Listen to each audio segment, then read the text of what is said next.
What was that first World Series of Poker bracelet like? They asked me some like generic question of like, how do you feel about your chances of winning the tournament? And I just decided, you know what, let's do some ridiculous answer and say, you know what, it's my destiny to win, so I'm feeling pretty good.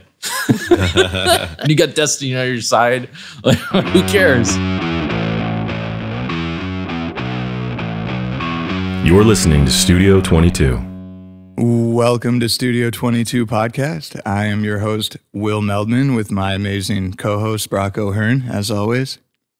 We are sitting here today with the legendary Daniel Cates, one of the #1 poker players in the entire world, with over 11.8 million in winnings on Full Tilt and PokerStars alone, 2 World Series of Poker bracelets, literally one of the best in the world. It's a pleasure to have you.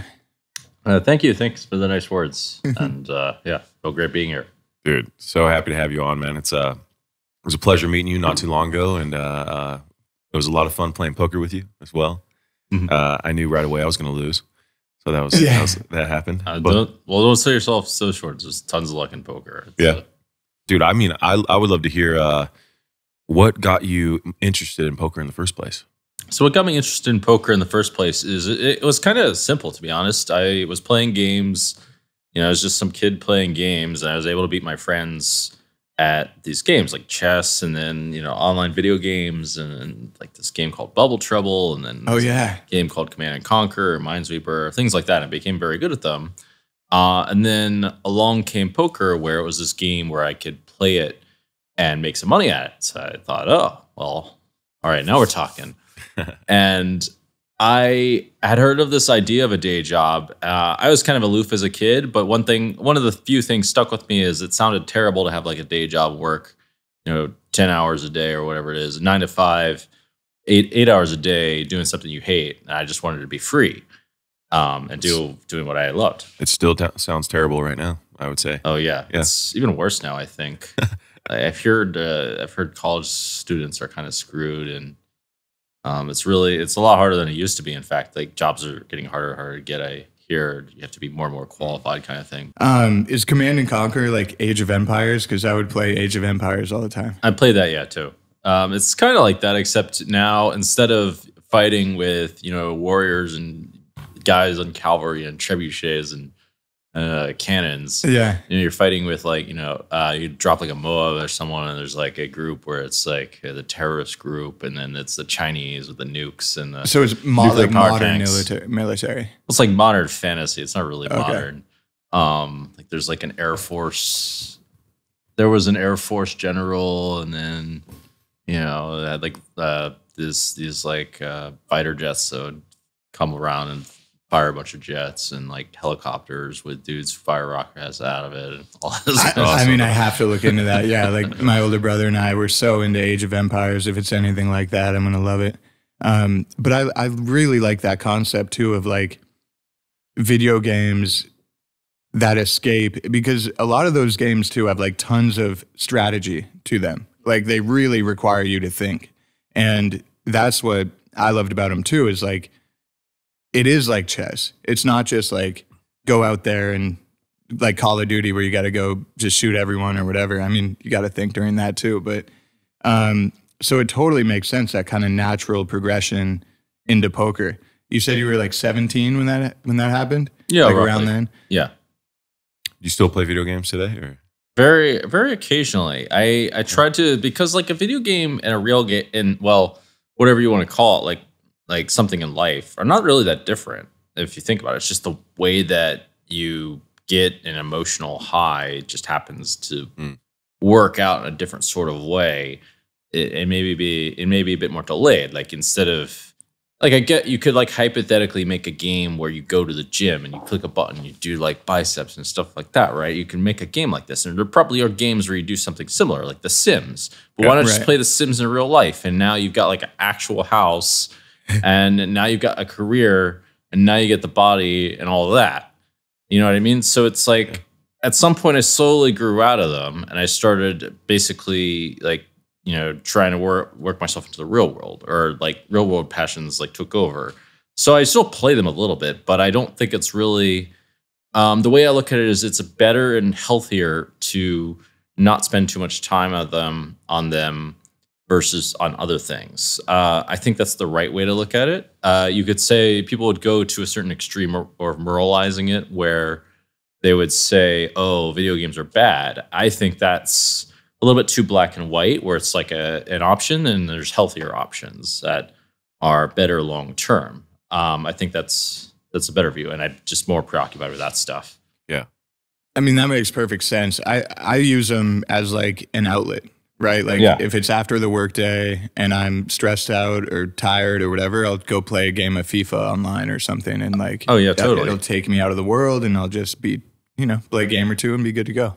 Oh yeah, totally. Like, yeah, I mean, like, why not have a little bit of fun, or like, just do something that's relaxing. Like, I did the exact same thing. If I lost like the big day of poker, I would like play video games to relax and take my mind off it. It worked great. That was one of the first things I never played them when I was, I mean, I did, but not very much when I was younger. And when I moved to LA, I was so inundated with work 24/7. It felt like all the time I was always around people, always on sets, everything. I just would turn on a video game, play for 5 minutes just to get my mind off some, everything just for a minute and like help me relax. So it was a nice little escape in that sense, and I still enjoy them from time to time today, but but it's like you're saying, having a healthy balance and figuring out what that is for you is so important. And I think like as far as life goes, finding those balances in that way are what help you be more successful. Are there habits you would say you have that healthy habits that help you become a better poker player, or as great of one as you are, or is it super far diving deep into just playing as much as possible, or what is it for you? I think for almost everyone, the only let me think. I mean, you could say all this, eating healthy and all that stuff probably has some kind of effect, but not that much, I think. At least not for me. For other people, it matters more. I think just depending on their physiology. But one thing I think really does help with absolutely everyone is something like meditation. Because it's like because in poker, it's super important to be zen and not so much zen, but just not let the emotions affect your actions. And me being zen, it also helps. Like most very successful poker players are very calm and don't get too stressed out about all this shit. They don't go like, most of them don't, I mean, they can go, a lot of them don't go super high and super low, I would say. A lot of them are kind of stable. But there are exceptions for sure that are also really successful. Are you saying in the sense that, especially for people who don't play a lot of poker, if you're not as zen, you become more reactive and you're more likely to make a wrong decision that would cost you a lot? Is that kind of what you're saying? Well, to be precise, there's two things going on.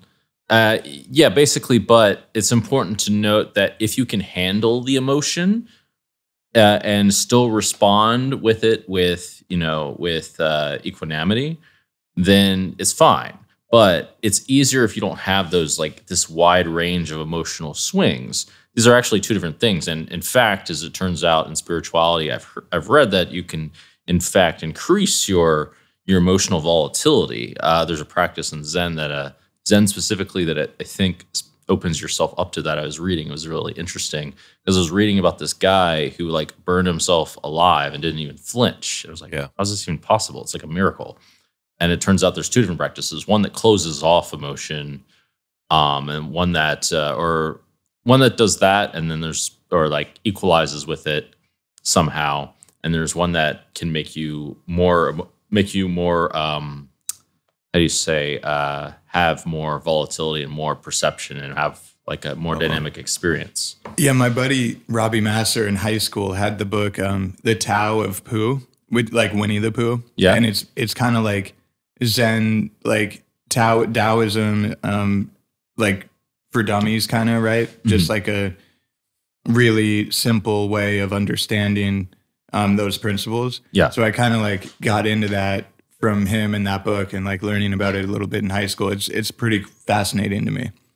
It makes sense in poker that you'd have to be super on it. And like, because just for the audience, like we met through Justin Smith and had the pleasure of hanging and playing a friendly game of poker. Like I'm very emotional when I play anything really. So I get like super excited, or like I don't get like angry and sad or whatever, but like I just show excitement and celebrate when if I'm doing good. So I definitely struggle with that, and I love hearing that, you know, to be at that top level, you just have to have like incredible emotion control, and like you can't really emote because people can pick up on a tell, right? Like people will be like, "Oh, there you go." Yeah. Like if he's right, would that be one of the big things? Is like making sure you're not giving off a tell too?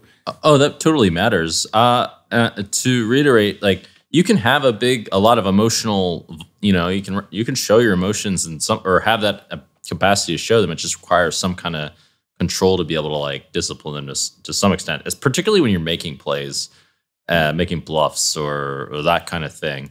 But one thing I'll tell you is that it seems like a lot of the tells go away the more you actually play. That's my experience. And the more experienced the poker player is, and there's a bunch of different reasons for this, the more experienced the poker players are, usually the less tells that they have and the more like they've worked at it and that kind of thing. And everyone has like some tells, especially in the beginning. You know, like people, you know, said I had tells and all this stuff. But yeah, of course it's important. But it matters more in the beginning, I would say.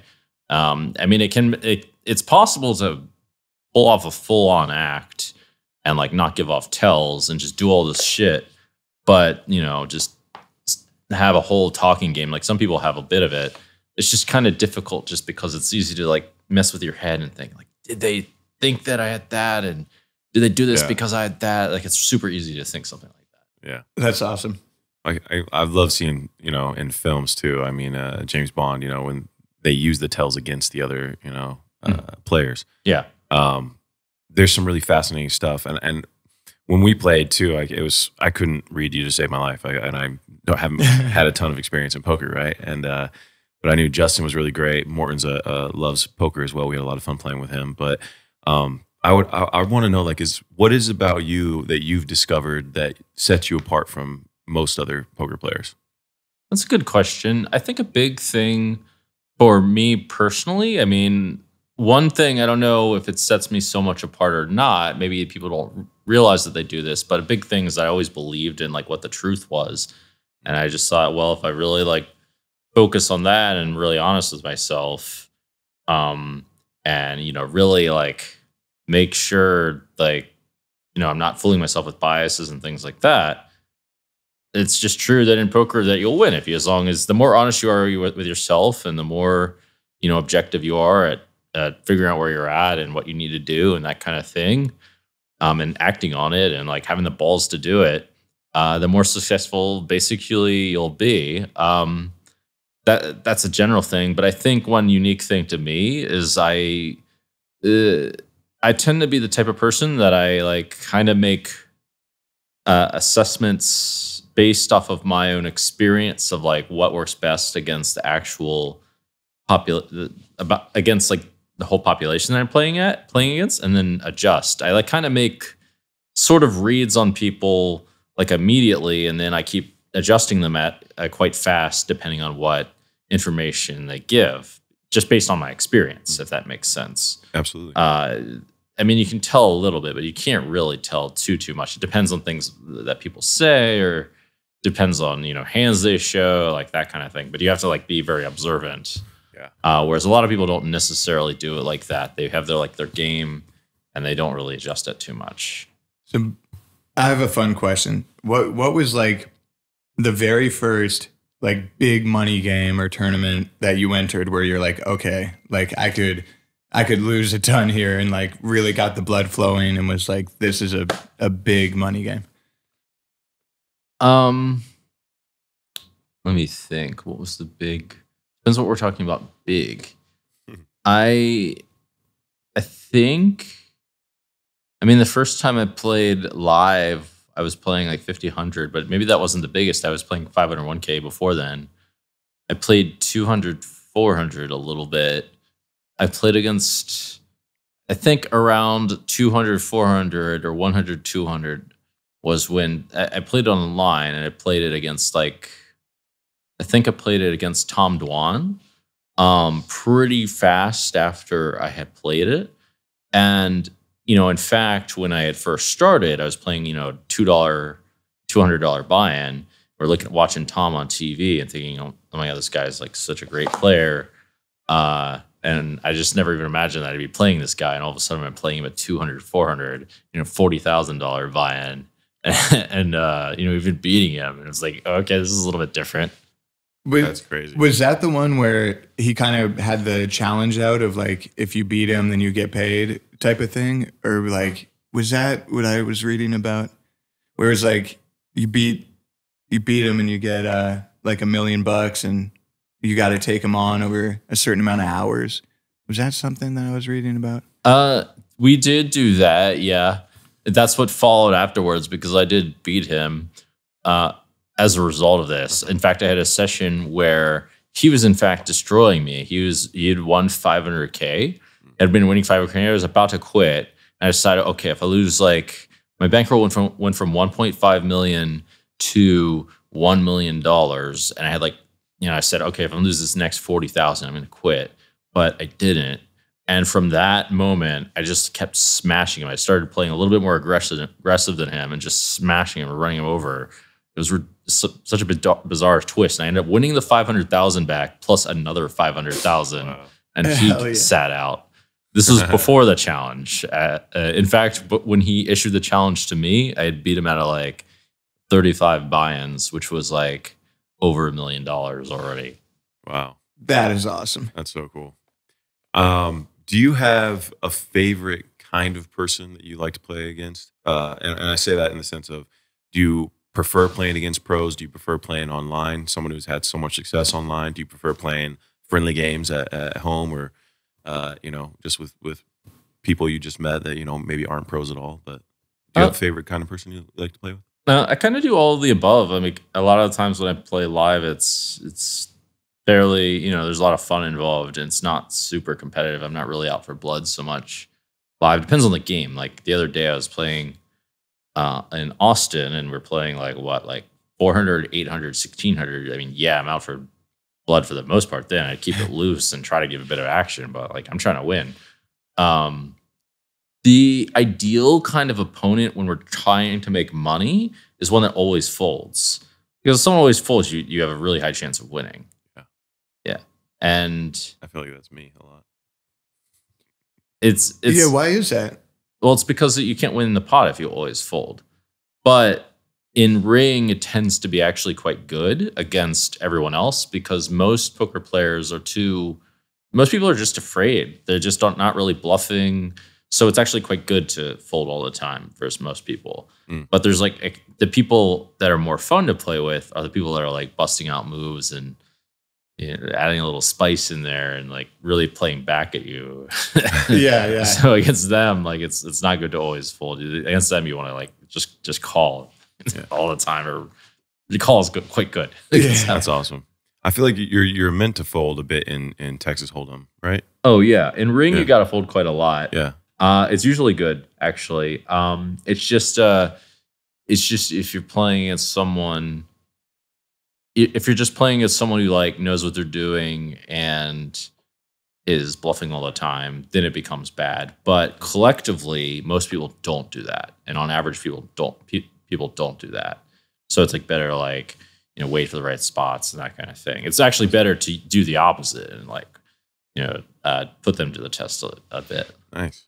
So I have a question about advice for like new poker players. Like in this era of like, you can play kind of online, you can go to a casino even, or, what would be your advice for like a new kind of poker player that is trying to get in and maybe follow in your footsteps and like try to go pro or do something like that? Like what would be kind of the best ways of doing that? One thing I'm kind of realizing is, firstly, before even like recommending how to do that, is it actually does seem like probably a pretty good job if you're decently successful. You don't need to go to college. You can make money within like a handful of months. Depends how good you're talented you are, or how much money you have, or if you find the right spots. And you can set your own schedule and kind of, you can go traveling pretty easily. Like go to Europe and just live there pretty good, or live here or whatever. You can do whatever you want. So it's becoming like, I've been starting realizing it kind of is almost a dream job in many ways. If you're trying to learn a few things, one, start as small as possible. Two, find good rakeback deals if you play online. Probably play online at the very start. What is rakeback? Rakeback is they give you % back because like that's how the rooms take money. They take a little of pots. You need to make sure you don't get fucked on the rake. That's quite important.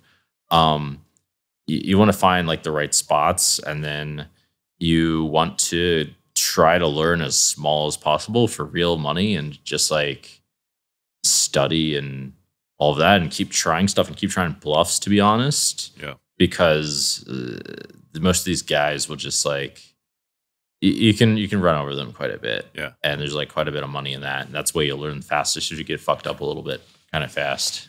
That's so funny. Or like, I mean, if you're trying to beat your friends and keep studying and keep trying stuff, not too big stakes, that kind of thing. Yeah. Love it. A friend of ours, Jeff Gross, who's a friend of all of ours, was giving us a little bit of insight into poker. He came on as well and did a podcast with us. We gave you a shout out, of course. Yeah. Oh, thank you. Yeah, of course. And Jeff was cool. He's so cool, man. He's such a good really guy. is. And also, he's so fun to be around, and he's such a good guy, such a talented player as well, and so you learn a lot. Just like when we played with you, you were teaching us pretty much the majority of the time, which we really appreciated. But he was saying, he was kind of the inside of it. It's like, you think you have, when you play, I think from somebody who doesn't play much for, ever for cash or anything like that, that you're going to be going up against all these pros, and you're going to get beat out all the time and all this stuff. And his perspective was like, no, I've got friends that will never play against pros, and they've made millions of dollars. It's just about being essentially the best at the table. Oh yeah. That's the funny thing. That's the weird thing about poker. It's like one of the only careers where you don't have to be that good if you've already succeeded at something. So first of all, there's like two types of people that would start. It's one, the person who's got like no money or whatever. And you're not against exactly the sharpest of the sharp. When you're like in this situation, all you got to do is beat people who don't know what the hell's going on. So you just need to figure out the basics and all that. So in that situation, you don't need to be like that good to be professional, really. And then, I mean, it's still hard, but maybe not as hard as becoming a lawyer these days, where AI might take your job. Like, that's very realistic all of a sudden, where AI is not going to take your job. Well, depends. It's just a little bit of a threat. It depends. But anyway, for the successful people, it is unique in that they don't have to become a pro at all. They can just play against their friends who are, other businessmen or influencers, or, in production or actors or whatever. All you have to do is be able to beat those guys, and then you're making money. It's kind of that simple. And as a pro, I totally understand. You don't necessarily need to play pros. Like, why? Like, right. Pros are good. Yeah. That makes sense to me. Like, you get to pick who you play with. Right. Yeah. Just find a buddy with a loose wallet and, go play a couple hands. Well, speaking of playing pros, what was that first World Series of Poker bracelet like? Like, winning that and that experience. Can you take us there a little bit? Are you talking about the one where I ended up dressing as Goku and dyeing my hair blue? That would be it, I believe. We want to talk about that too, about your amazing costumes and outfits. Yeah. All right. So I was interviewed for the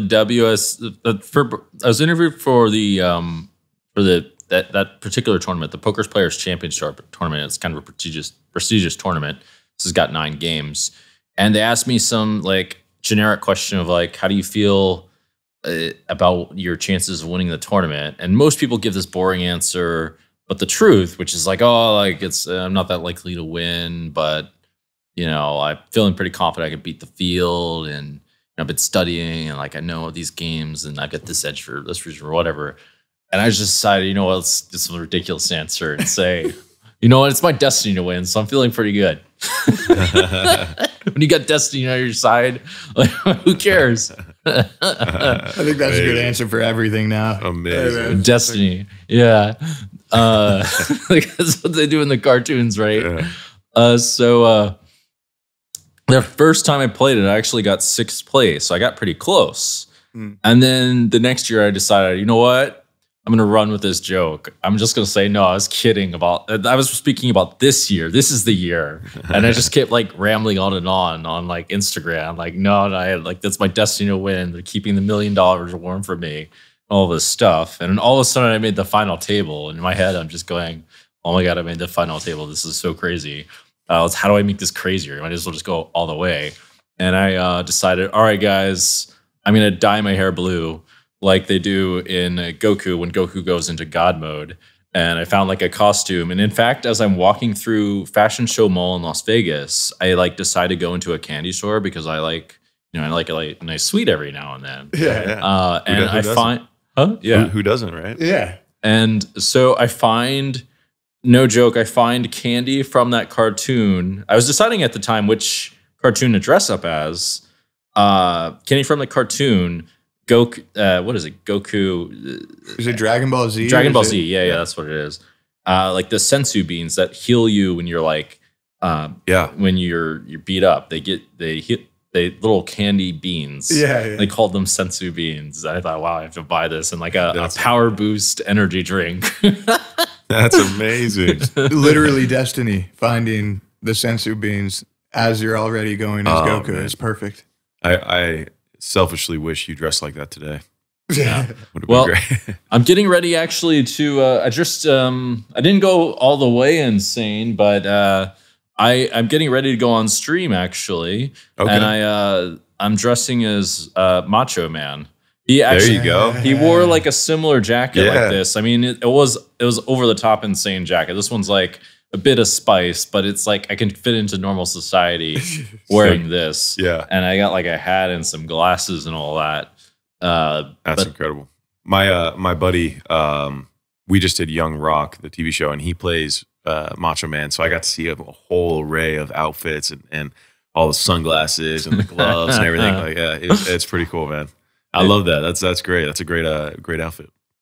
It was just the finale too. So Brock's Hulk Hogan, and then you have all like the Golden Age wrestlers kind of around, like Macho Man and all that. It's really cool, and they do it really, really well. But like, yeah, that's great. That's destiny right there. I mean, that's like the primetime wrestlers. Oh man. Oh yeah. That was the next one I won. I just dressed up as him and just kept talking. Like it was all tongue in cheek, but I said. And was rambling on about it. Oh yeah, I'm the cream of the crop, and all these guys have no chance. And I brought a towel for them to cry on. That's so good, dude. Awesome, dude. So was that so the Goku, and then you get to the final table, and then there it is, right? Yeah. How did that moment feel? Pretty amazing. I prepare, especially when the guy, is like a moment straight out of the cartoons. I ran out of sensu beans, and they even pointed it out. Oh, you're running out of sensu beans, and the one guy who's been chip leader the entire time is talking shit, and we play this hand where he makes this fold that's like not even out of this. It doesn't even make sense out of the universe. Like a 1 in 10,000. It's like literally 1 in a decade kind of hand. It's like this insane. This guy folds top pair for the smallest amount possible in a limit bet game. It's completely insane fold and obviously blew up the internet.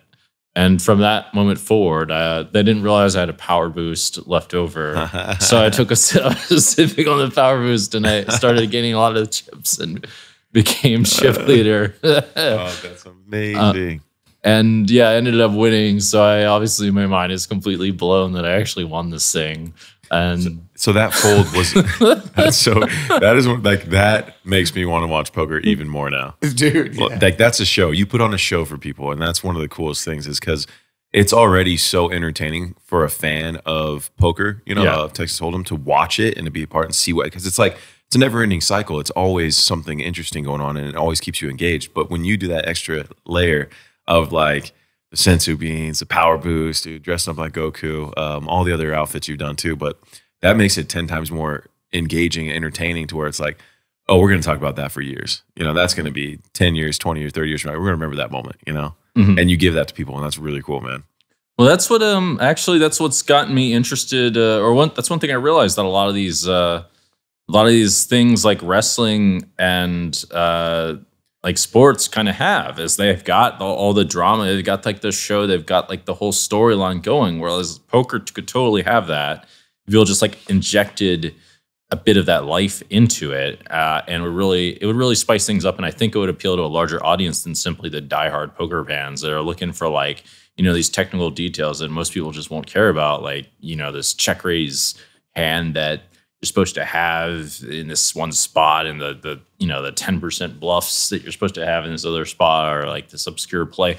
And I think, yeah, like you're saying, it makes things a lot more fun. And this is partly why also I've been interested in the arts. It's one of the reasons. There's a few reasons, but there's much more.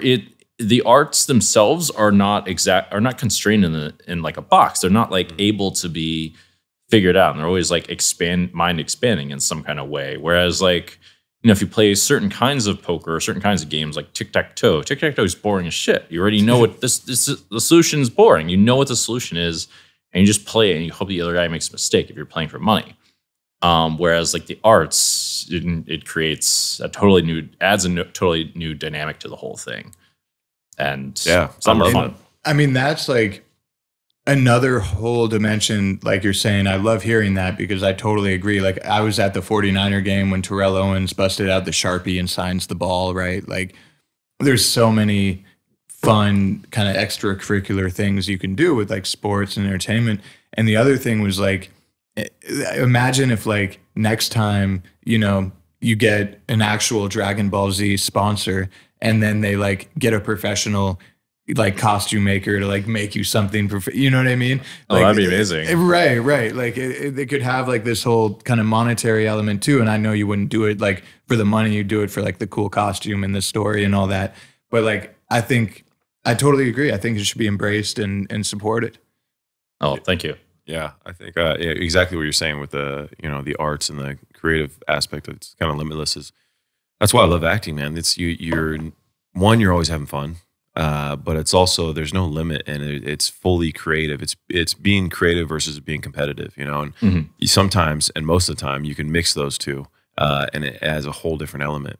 But yeah, with the arts too, and with, you know, acting and poker and everything, there's no limit to what you can do. And that's the cool thing, is that you made it your own already, you know, and you're bringing your own spin, your own element, but you're also one of the best at it too. So it makes it that much cooler, man. Yeah, it's a lot of fun. We have to play another game, dude. Sure, let's do it. Yeah, I'm down. I'd love to. Yeah. Oh, is that the cards right there? Yeah, I brought them just as like a, you know, there's a little set right here. Hell yeah. I know we don't have time for like an actual game, but no, yeah, we got to set another game, and when Jeff's back in town too, we should all get together and do a little something, do a night together or something like that. Yeah, sure. Fun. Yeah. Would love that. All right, sweet. Yeah. Yeah, man. What was your best or favorite like heads up match? Like have you had any like crazy fun or interesting like one-on-ones, just like, you know, go to the end with it? Yeah, I've had a lot of them. One interesting thing that you learn from playing a lot of heads up poker, if you remember your experiences a lot, is I've had tons of matches where I just got smashed by the other guy for ages and ages and ages, or vice versa. Like actually, I'll give you one in a second. Vice versa, of where vice versa happens, and just all of a sudden, you know, you end up and you come back winning. Yeah, I mean, that's like kind of a beautiful thing of life too. Like there's all kinds of examples of like this in history where things like this have happened, and you know, it's something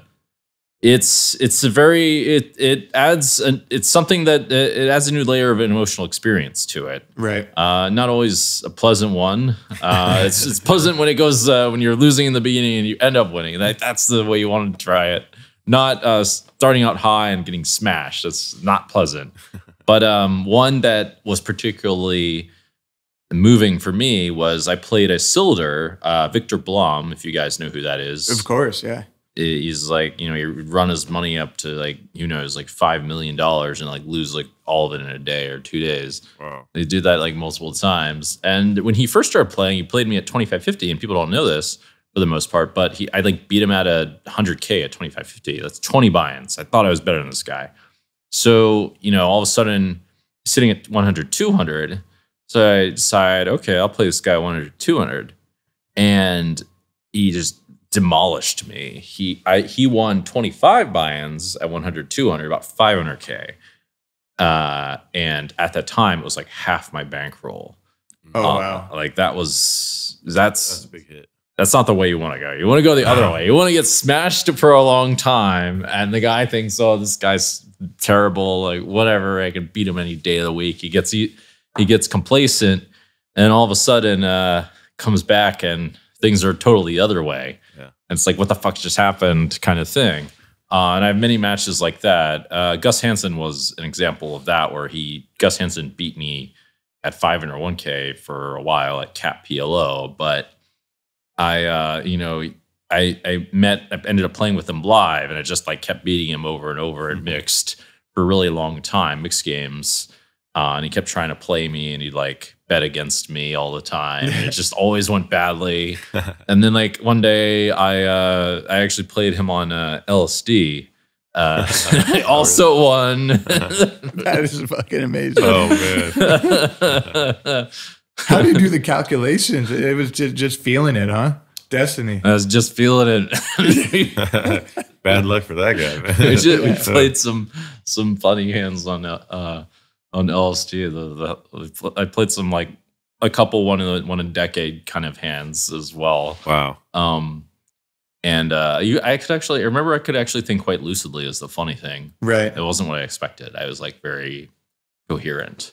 Yeah. What's it what's it like being on LSD? What does that feel like, or what is it what is that experience like? Well, I never took like a huge amount. I only took it like twice ever. And the first time I just remember it was like a very clean high. It was something like being high on weed, but I was like in a really positive mood the entire time. And I could just think really coherently. That's what I remember. Whereas on weed, in fact, I've had weed plenty. I'm not really much of a smoker, but I can't think straight on weed. I'm like kind of paranoid and all that, and second guessing myself all the time, and just like looking at things in strange ways. And the second time I took acid, I didn't really feel a whole lot actually, but maybe I didn't take that much. Yeah. Interesting. Oh, do you have anyone that was an idol or anybody you really looked up to in poker that you eventually got to play with? Yeah, all of them, a lot of them actually. This is a good question. My idols kept changing because after you meet them and you meet your idols and all that, now they're your how do you say it? That you're the peers, friends sometimes, partners, people you work with, competitors. One group of people was the card runners instructors, who were these guys on these training sites that I thought were like really good. And within a couple of years, I ended up playing them and beating most of them. Like all those guys, I looked up to all those guys, those training instructors guys. They were kind of my idols. Like Phil Ivey was an idol. Oh yeah. Yeah. Like maybe Tom was to a degree, and I ended up playing a lot with both of them. That's cool. I ended up playing a lot with both of them actually in Asia. There's like super private and super high stakes games that were going on in Manila. Like, I have a question about that. I didn't mean to cut you off, but whenever you're ready. Oh, sure. Go ahead. So did you tweet that you lost $5 million in Manila? Did that happen? Did I read that wrong? That is correct, but it was not most of my money, to be fair. It was mostly not my money, in fact. And it was accurate. And then I was told not to talk about things like that because, the private games are private for a reason. Private cash games are, the VIPs don't want their information to spread out too much. So I had to be like quite nondescript. Okay. Is that the word? But I couldn't talk about it. Discreet, yeah. Yeah, we had all kinds of big swings there. Okay, well, we can cut that part out. We're not live. That's fine. But now I can talk about things a bit. I just can't talk about I don't even know the guys' names because they're all in Chinese, right? So I don't know their like Chinese names. I knew like their code names. They all had code names.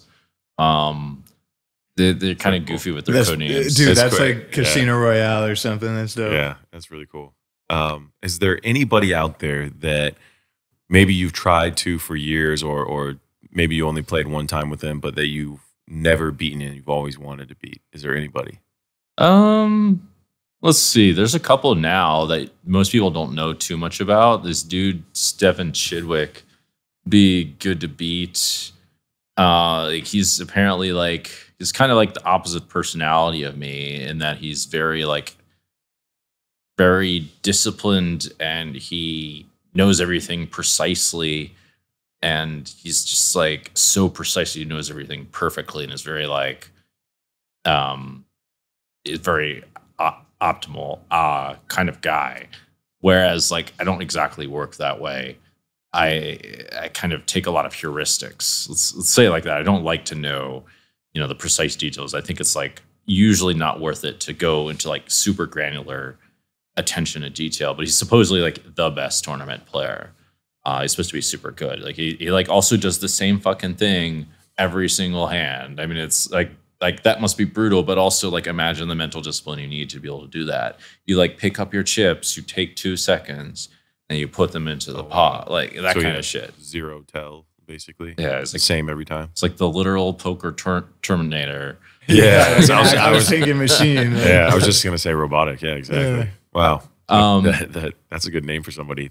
Yeah, the poker Terminator. Poker Terminator. There was another guy who I thought was like this, named what was his name? He's like this dude named Mustafa Bats, Matt Ashton. He's super good at mixed. He's like one of the best. He's one of the best at like horse, the limit mixed games. And he did something like that a bit too, but it turns out he was a bit spicier than I thought. Like he one day, I don't know how much I should say, but he one day like apparently got into this moment, this phase where he like believed in all these conspiracy theories and all this stuff. We like hung out at the Rhino once, which is really a random surprise, and and then what else happened? He's got a few crazy dresses up his sleeve. Yeah, that one just really came out of the blue. I just had no idea to expect that side of him. Interesting. Any of those sides. That's what's so cool, man. The more I learn, the more I hear about poker. There's plenty of ways to skin the cat, right? Mm-hmm. A lot of different ways to attack it, and some methods are more successful than others. But personality types and the way people play. But it is a fun game. It is a really fun game. Yeah. And we've been playing it a little bit more lately. Yeah. I mean, I first learned when I was a kid. My mother's godfather is actually Steve Miller from the Steve Miller Band. And we'd go to his place, and me and my older brother, we'd play 7-card draw or 5-card draw. 5-card draw. Hold'em, it didn't really take off yet, right? It wasn't like the World Series of Poker wasn't doing Hold'em and all that yet. So it wasn't. But 5-card draw was awesome, and it would be very, very small pots, like not much money at all, and it was just an incredible way of like coming together, hanging out, spending time with family, and it was fun. It was teachable moments, and like I think there's something very kind of communal about it, right? And like I think that's what really stood out to me about it was like you can all get together, you can hang, and like. Just like the game Brock mentioned of like all of us just hanging out, no one's, we're not, paying out all this stuff. We're just having fun getting together and it forces you to get together without a cell phone or whatever and like just chill. So like, I really, to me, it's like, I love that aspect of it, but it's a cool way to hang with friends and to meet new people. And like, some of your friends who, you've known for so long, you can play with, and you see a whole different side of them, and then it gets competitive and it's a lot more fun. So we've had a lot of fun. It's such a great game. I remember when I lived with my aunt and uncle when I was in high school for a little bit, and my uncle doesn't gamble, but he's hyper. He's got like 168 IQ. He's crazy smart, but loves poker, man. And so we would watch the World Poker tournaments, and we'd play, and it's like our family tradition to play poker every Thanksgiving that we get together. So hell yeah. That's kind of how I was introduced to it and really fell in love with the game. But it is a fascinating game. There's so many different characters too, man. I always love watching like the Unabomber dude, and not the real one. Yeah. Not the real one. But yeah, and Phil Ivey and like all those guys, man, just that we saw early on were just inspiring to see it, and then to see how high level you can play the game too, Mm-hmm. It's a good time, man. Yeah. Should we play a quick round? That'd be kind of cool. Yeah, sure. Let's do that. Like That'd 5 be a hands fun or way something. to end it. Yeah. All right, cool. Let's get it going. Let's make it quick. You'll help us decide how to poker. How split these chips real quick. What do we do? Let me get that. What should we do? We'll move the quartz and the obsidian. All right, we're gonna get 3 stacks. 3 stacks. Let's go. I need I'm taking this one. Buddha and Bobblehead to give me energy. Yeah, you can take the quartz. I got obsidian. Do you need this? Okay. Yeah. So Do you need this or no? I guess every one of the chips will be equal. Or no? Okay, I got another idea. Is there more? Oh, there we go. This is awesome. For dramatic effect, I'm going to go all in on the first hand. No, no. Just kidding. It'll be heads up with you guys. It's going to look like a big game, huh? I'll just give 2 stacks. Okay. Oh, cool. There we go. All right, the blacks are equal to the whatever. It's all They're equal, all the right? same, yeah. Okay, cool. Well, All right. it's another I one. actually got a crystal, a few crystals somehow. I had this story of like how like I thought it was like ridiculous Yeah. when it was first offered, and then I like rationalized in my head, well maybe like I don't really know if they work, and they're quite cheap. So if they do work, it's actually a good idea to get them. Yeah. And if they don't work, it's not that big of an investment. Minimal risk, high reward. Exactly. Yeah. You sit around with like all these crystals sitting around you and you win every hand. Yeah, that'd be pretty cool. Should I be small blind? I've yet to use the power of the Want to crystals. put 2 in for big? That one I don't know. Sure. So all chips are even. All right. So I'll start with the button. We'll play 3 hands. Ooh. Okay. Well, Gotta call that. I have to go in because we have. Yeah, I can't fold. Of course not. Unfortunately, I can't fold. All right. Oh yeah. Okay. Just what I needed. Oh yeah. Yeah. There's bet to me. Yeah. Nothing like a flush draw, you know. I'll go 2. Oh, it's that cheap. I call. Oh, that's oh. There we go. Oh, buddy. Interesting. That's to you. I call. Okay, well, that's check. interesting. I'll check. He's gonna bet. Oh, you're gonna check. Yes. Oh, this is I love dangerous. it. I This is a love it. dangerous hand right here. Oh, wow. Okay. Let's see. 3, 6, 9. If I call this, they will know I'm the worst poker player at this table. So I'm gonna fold. Oh, that's something to keep. That's something at stake there. That might also be the same for me. I have to be halfway serious, so I'm gonna fold. Okay. Hey, add the flush. We show ours. I had 9-2 hearts. Oh shit! You actually had like a huge hand. Yeah. Jeez. I got lucky with There the you go. club at the end. Yeah, but none of us had anything, which is Yeah. what's unfortunate. Right. Yeah. If I. Yeah, there's nothing there.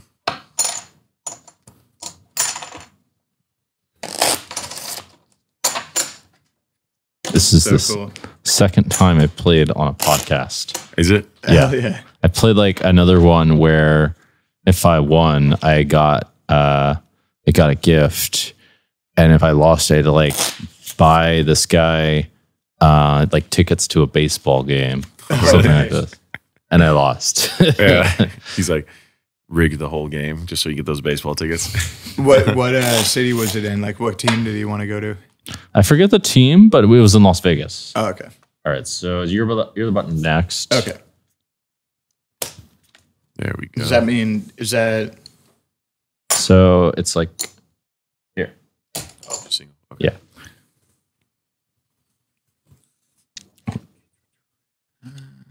I'll just come in. All right, I'm gonna raise. I knew you were. Duh. I'm out. I got nothing. I'm staying in. There we go. So good. One of us has to stay in. Let the cards do the work. Wow, look at that. What a Beautiful drop. It's a good time to show off my chip Wow. tricks. Right, like, there you go. I'll check this out. Yeah. Oh, cool. Some people are like, I'm not even that good. It just felt like things would be goofy. Better than me. I can't do any of that. Oh, it's to me? The dealer's actually really good at this stuff. It surprised me. Are they? Yeah. I did not expect that. They show me all these moves. Okay, well. Check. All right. See what he's going to do. All right. Well, I bet. 3? 6. Yeah. Here we go. It's so funny looking at the whites, and this is my pot. Oh yeah, because the whites are typically smaller value. I'll do 4. All right. I'm going to make it 15. Ooh, buddy, we got a big one.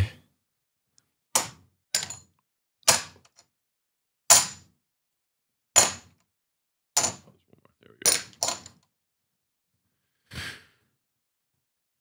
All right. That This is 4, gonna 5, be 6 crazy. is dangerous right there. 2, 4, 5, 6, man. It's more dangerous in this game. Yeah, I'm going to check. I'm going to check too. Oh, I like man. it. I like it. You definitely have more than me. You I have to. got the 10-6. Yeah, I've got a queen high. Oh, bro, you went with a bluff there or I was something. going to write it out. I wanted to river it because I thought it'd be Oh, funny. because you had Jack. I was going for nothing. I Yeah, just yeah. wanted to write it out. That was a good one. Yeah, way to ride it out. We should have thrown $20 on this. I'll do that when I have something on the table. There you go. Sweep them up. There was like a pretty good chance I was bluffing, to be fair. I thought you were bluffing, and then you did hit the river pretty good. You know, Want me to deal one? I had no idea what you were doing, to be honest. I just knew you probably had a better chance than me, and I. You're just going for it, dude. You I- got to go for it. It's a very ambitious spot. Yeah. I mean, it's hard to. Well, I know we're also only playing like 3 hands. So Yeah, You're right. I'm trying to 3 hands for like, spice it up a little bit. You know. yeah, 3 hands for no money. Yeah, exactly. As far as the lowest stakes can go, I think this is the lowest stakes game in poker history. I would say so. There's not much to lose and having a lot of fun. So you're getting a lot out of That's it. awesome. You're big blind. Yeah. Big blind. Here we So go, you here deal we me go. first. Okay. Pocket aces. Let's go. See if we can get that. Do you ever play 7-2? Bets to you. Yeah, sometimes, especially it's like kind of a joke hand where you like Yeah. mess around, like especially on streams, you can make some plays with it. It's a bit more fun. Like it's even for money. People make some big plays with it sometimes. Dude, they were playing that the other night with Jeff and all them, and like, man, the things they did to get 7-2 because they bet it so hard, right? That you think they have something really good. So it's like, oh man, burn 1, flip 3. Oh, I shouldn't have folded my pocket aces. Dang. 2. I don't think you have it, Will. I like that. I like the 2. Okay. This is actually what you're supposed to do a lot. It's like it's a professional play. Really? Like just sprinkle in a little bit. Yeah. Yeah. All right. I like that. So far, with the way I'm playing this hand, it's professional. Hell The other yeah. hand, not so professional. Okay. The other one you was going for, right? Yeah. The other hand is just, you had to make a move. All right. Here we go. Yep, that was Burning. it. All right. Got a lot of face on the table. I'm gonna bet this much. Okay. I gotta do it. That's 1, 2, 3, 4, 5. It's an over bet.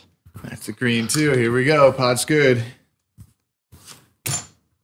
Ace on the river. Holy smokes. That is a big, big hand. Yeah, my pocket aces, I would have had quads, man. Dang, what a shame. Yeah. Right. I'm checking. You're checking? Yeah. That's I'll check too, just for the right. hell of it. All right, you probably win. 4-7. I- Dude, I was going for the straight, but I couldn't get it. you got the king But the high. king high. It's actually like not that insane of a play in a real hand. I mean, no one ever does this, but like Like I can like kind of bluff this run out. Like the queen's not really good for you. Right. Because like if you have most aces, you raise pre-flop, and then you can just have some random jack and fold and facing this, you'll be like, what the fuck is this? Because I didn't have the ace because I didn't raise early, right? You can have the ace, but most aces raise, right? Like if you have like ace 8 or something, you're going to raise. But if you have like ace 6, probably not. Right. That's so interesting. Yeah, because like when I got the queen, I'm like, oh, if I get a 10 or,